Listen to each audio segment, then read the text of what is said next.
کے اوپر بہت اثرات ہوتے ہیں. حتیٰ جو شخص کھانا بنا رہا ہے اس کے نفس کے اثرات آپ کے لقمے کے اوپر ہیں. اس میں ہم کہتے ہیں وہاں سب چلتا ہے، خیر ہے، کوئی نہیں، سوچ لیتے ہیں اندر مسلمان ہی ہوگا. آپ کے سوچنے سے تھوڑی ہو جائے گا مسلمان. اگر آپ کو ذرا سا بھی شبہ ہے، شک ہے، تو نہ کھائیے. ذائقہ کتنی دیر کا ہے. حتیٰ وہ یہ کہتے ہیں کہ جب اس کو اور ایکسپلین کرتے ہیں، حتیٰ وہ یہ کہتے ہیں کہ دکان یا ریسٹورنٹ یا جو بھی آپ جہاں کھانا مل رہا ہے وہاں پر جو لوگ آ جا رہے ہیں ان کے آنے جانے اور نگاہوں کی وجہ سے بھی کھانے پہ اثرات مرتب ہوتے ہیں. اب اور بعض علماء نے بیان کیا ہے کہ جس جگہ پر کھانا یا پھل سامنے پڑا ہو اور لوگ اس کو دیکھتے ہوئے جائیں تو وہاں سے مت لو. کیوں؟ کیونکہ دیکھنے کی وجہ سے بھی ان کے اوپر اثرات مرتب ہوتے ہیں. ایک عارف کا واقعہ، وہ کسی شخص کے تندور پہ گئے روٹی لینے، تو تھوڑی دیر میں دیکھا کہ ابھی وہ باری آ رہی تھی تو آپس میں تندور والا کسی گاہک سے لڑ پڑا.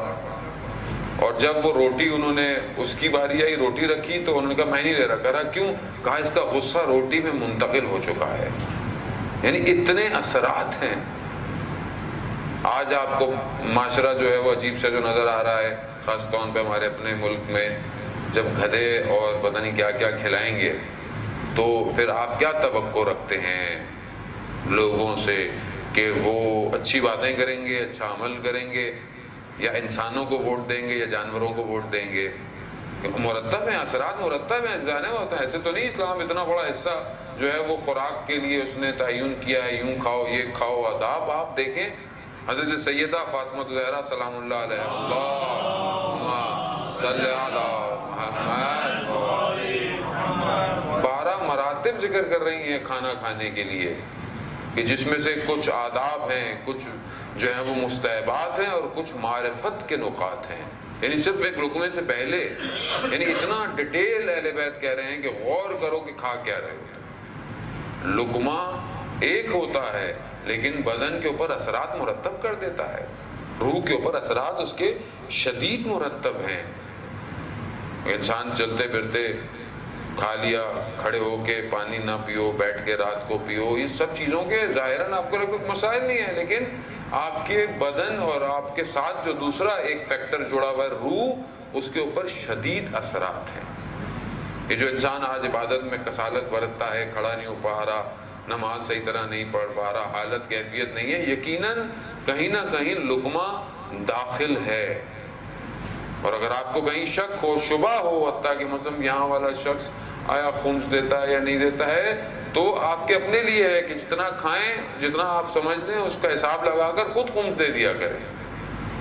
کیونکہ بہرحال جو اہل بیت کا حق ہے اگر وہ بھی ادا نہیں ہو رہا تو مال جو ہے وہ جائز نہیں ہے، مال کے اندر حق غصب کیا گیا ہے. ہم کہتے ہیں کہ وہ مدینہ میں اہل بیت کا حق غصب ہو گیا، خدا نہ خواستہ ہم تو نہیں کر رہے ایسا. تو لقمہ بہت امپورٹنٹ ہے عزیزان محترم. حدیث عنوان بصری کہ جو بہت فیمس حدیث ہے، جو آیت اللہ قاضی طباطبائی رضوان اللہ تعالیٰ علیہ آپ کی صلوات ان کے درجات میں اضافہ فرمائے، اللہم صلی علی محمد. اپنے شاگردوں کو اتنی تاکید تھی کہ حدیث اپنی جیب میں رکھیں اور اس کو ہفتے میں 2 دن پڑھا کریں. حدیث بہت طولانی ہے، وہ فرصت نہیں ہے کہ میں اس حدیث کو کاملاً بیان کروں، لیکن اس کے اندر جو ریاضت نفس کا جو حصہ ہے اس میں جو ہے وہ کھانے کے متعلق بات کی گئی. عجیب ہے، انسان کو ہوتا ہے کہ ریاضت نفس یعنی کہ مثلا انسان کہیں کونے میں بیٹھ جائے، تسبیحاں پڑھنا شروع کر دے یا کوئی ایسے کر لے جو ہمارے عموماً ہوتا ہے. مولانا صاحب کو نسخہ دے دیں تو ہم بھی ذرا عارف ہو جائیں یا کچھ ہو جائیں. آیت اللہ عظمہ بہجت سے پوچھا کسی نے کہ ہم کیا کریں؟ ان کا جو جانتے ہو اس پہ عمل کرو، جو نہیں جانتے خدا تمہیں خود سکھا دے گا. تو ہم کتنی باتیں تو جانتے ہیں، کتنی چیزیں ہم جانتے ہیں، مگر ہم اس پہ عمل نہیں کر رہے ہوتے. اور اگر کونے کنارے پر بیٹھ کر ہی کمال پر پہنچتا تو پھر رسول خدا غار حرا سے نیچے ہی نہیں اترتے. حضرت جبرائیل تو آ رہے تھے، انہیں کیا پرابلم تھی؟ نہیں، معاشرت میں رہ کر آپ کو کمال پر پہنچنا ہے، معاشرے میں رہ کر کام کر کر حلال. تو اس میں جو ایک حصہ ہے وہ امپورٹنٹ، وہ ریاضت نفس کا، وہ کھانے پینے سے ہے. کہ جب تم کھانا کھاؤ، ایک تو بسم اللہ پڑھ کر کھاؤ کھانا، دوسرا کھانا جو ہے وہ تب کھاؤ جب تمہیں بھوک لگی ہو. یعنی اب ایسے آپ گزر رہے ہیں کہیں بیٹھے ہیں، بھائی کھا لیں، پھر کھا لیا، وہاں اٹھے پھر کھا لیا. وہ جب تک وہ کہتے ہیں بھوک نہ ہو، حدیث ہے مولا کائنات، جب تک تمہیں بھوک نہ ہو کھانا مت کھاؤ، اور جب تک بھوک ہو کھانے کو چھوڑو نہیں. یعنی جتنی تمہاری بھوک ہے اتنا کھانا کھاؤ. اور کھانے کو رسول خدا فرماتے ہیں کہ اپنے شکم کو 3 حصوں میں تقسیم کرو، ایک کھانے کے لیے، ایک پانی کے لیے، اور ایک ہوا کے لیے. وہ یہاں تک کھا لیا تو پانی بھی نہیں پیا جا رہا. پھر میٹھا آ جاتا ہے تو کہتے ہیں یار پہلے بتاتے تو جگہ ہی نہیں رکھی ہم نے میٹھے کی.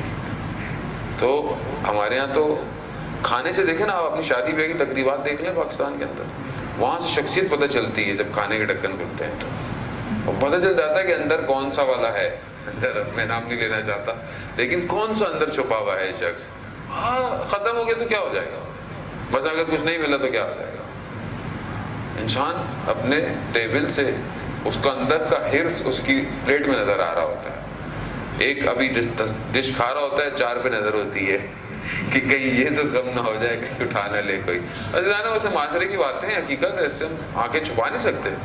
تو یہی سے پتہ چلتا ہے انسان کتنا جو ہے وہ شکم کے لیے کتنا پریشان ہے، اور یہ شکم اس کو کس مقام پہ لے جاتا ہے. کھانے کے بعد انسان ہل نہیں پا رہا ہوتا، جبکہ کھانے کے آداب یہی ہیں کہ اتنا کھاؤ جتنا تمہارے بدن کو ضرورت ہے. روایات یہی کہتی ہیں کہ تمہارا کھانا ایسا ہو کہ جو تمہاری عبادات میں تمہیں طاقت دے سکے. یعنی میں کھانا کیوں کھاؤں؟ تاکہ میں پروردگار تیری عبادت بہتر کر سکوں.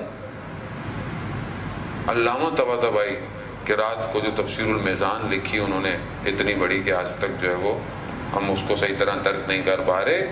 رات کو جب ہوتے تھے تو وہ اپنے بدن کی خستگی وہ نہ ہو، تھکے نہ، تو چائے اور انگور کا استعمال کرتے تھے کہ بدن جو ہے وہ تھکے نہیں. کھانا ضروری ہے، یہ نہیں کہ نہیں کھانا. آپ لوگ یہاں سے جا کے بولے بھائی آج کیا تم کھانا نہیں کھا رہے. بھائی کھانا کھائیں، لیکن اتنا کھائیں کہ جتنا میں چل سکوں. اور سائنس نے یہ پروف، سائنس اب ماشاءاللہ اب تو ہماری تو اللہ رسول کی تو بات کسی کو ماننی نہیں، سائنس کی بات تو ہر کوئی مانتا ہے کہ وہ سائنس بھی کہہ رہا تھی کیا بات ہے جی. جبکہ وہ امین اور صدیق جو اپنی نبوت سے پہلے امین اور صدیق تھے، اور وہ دشمن کفار مانگ رہا تھا امین اور صدیق، وہ امین اور صدیق ہماری زندگی میں اس طرح نہیں ہے. ہم سائنس امین اور صدیق ہے ہمارے لیے. تو سائنس نے پروف کیا ہے کہ روزہ انسان کی بدن میں انرجی کریٹ کرتا ہے. ایسے انزائم اس کے مائنڈ کے اندر کریٹ ہوتے ہیں کہ جو اس کی پوری باڈی کو فیٹ برننگ کی وجہ سے انرجی دیتے ہیں. تو وہ کہتے ہیں روزہ جو ہے وہ، فاسٹنگ جو ہے وہ بہت بیسٹ ہے. اب فاسٹنگ آپ اللہ کی نیت سے کریں یا آپ باڈی کی انرجی سے کریں وہ اب الگ بات ہے، لیکن اصل روزہ وہ جو کہتے ہیں مسلمان رکھتے ہیں، باقی مذاہب بھی روزے رکھتے ہیں، وہ بھی اپنے حساب سے فاسٹنگ کرتے ہیں. نہیں ہو تو ویسے ہی بھوکے رہ لیتے ہیں کہ دوپہر کو کھانا ہلکا کھانا ہے یا صرف کھانا ہے. کیوں؟ کیونکہ انسان کی اللہ جانتا ہے، اس جو اسٹرکچر اللہ نے جو ڈیزائن کیا ہے، جو باڈی ڈیزائن کی ہے، اسے خدا بہتر جانتا ہے کہ ان کو کیا دینا ہے. آج جو بیماریاں ہیں ہمیں، یہ صرف ہمارے اپنے وجہ سے ہیں.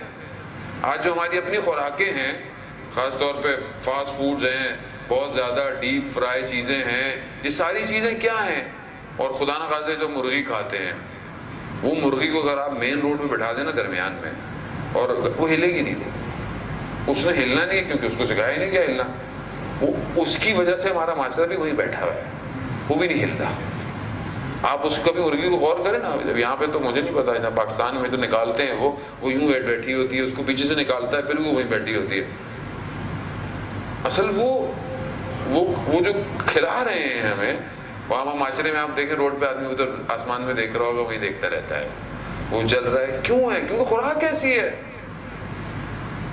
جبکہ ہم تازہ اگر چیز، سبزی، پھل، یہ ساری چیزیں کھائیں. میں گوشت کے خلاف نہیں ہوں، ہندوستان سے نہیں آیا ہوا بہت زیادہ، لیکن مسئلہ یہ ہے کہ بہت ساری بیماریاں ہماری انہی چیزوں کی وجہ سے ہیں. آج جو ہم اتنے پریشان ہیں کہ یہ ہو جائے وہ ہو جائے، اور بیماریاں بھی ماشاءاللہ اتنی زیادہ آتی جا رہی ہیں. خوراک بہت مہم ہے عزیزان محترم.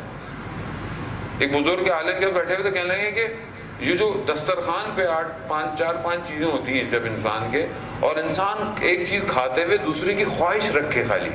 اور حلال ہے، لیکن خواہش رکھے تو وہ کہتے ہیں کہ لمبی لمبی آرزویں پیدا ہوتی ہیں انسان کے اندر، اور یہ آرزویں باہر دیکھیں گے، وہ یہ گاڑی یہ بھی لینی ہے، کسی شاپنگ مال میں کپڑے دیکھ لیے، یہ بھی، یہ آرزویں ہیں، اور یہ آرزویں انسان کو حرام کی طرف لے کے کھینچ کے چلی جاتی ہیں۔ جب آپ کی آرزویں زیادہ ہوں تو جب آپ پورے نہیں کر پائیں گے اپنے، تو آپ پھر حرام کی طرف متوجہ ہوں گے کہ بھائی کسی اور طریقے سے اس کو پورا کیا جائے۔ لقمہ اتنا مہم ہے، ایک لقمہ۔ نجف کے عالم بزرگوار تھے، کھانے پہ شاگرد نے بلایا ان کو، کھانے بیٹھے، چاول گوشت رکھا، انہوں نے چاول اٹھائے، تھوڑے سے کھائے اور اٹھ کے چل دیے۔ اب یہ پریشان ہو گئے کہ استاد کے لیے میں نے اتنا اہتمام کیا اور انہوں نے کھانا نہیں کھایا۔ اب کیونکہ شاگرد تھا، پہچان گیا کہ کوئی نہ کوئی گڑبڑ ضرور ہے۔ اپنی زوجہ سے پوچھا کہ آپ پاک تھیں، آپ نے کھانا نہ بنایا؟ ہاں۔